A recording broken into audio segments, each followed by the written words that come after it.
Questi puntini rossi, che compaiono con preoccupante costanza lungo tutto il nord Italia, indicano i maggiori livelli di inquinamento da PM10. Secondo la cartina dell'Agenzia Europea dell'Ambiente, la pianura padana è un'enorme isola rossa che non ha eguali nel resto del continente.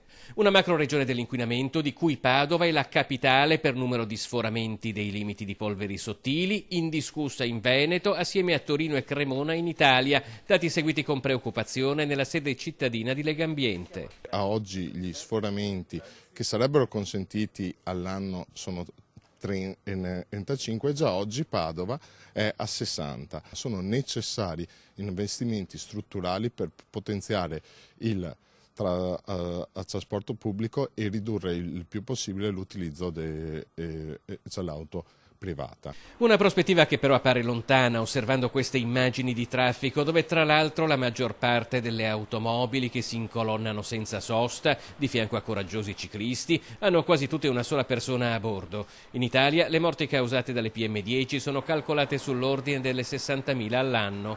In attesa che la pioggia diminuisca l'inquinamento si possono seguire alcuni accorgimenti. Limitare il più possibile l'attività fisica all'aperto, specialmente nelle prime ore del giorno e nelle ultime, dove la concentrazione di PM10 è più alta, e quando arieggiamo la nostra casa cerchiamo di farlo nelle ore centrali della giornata.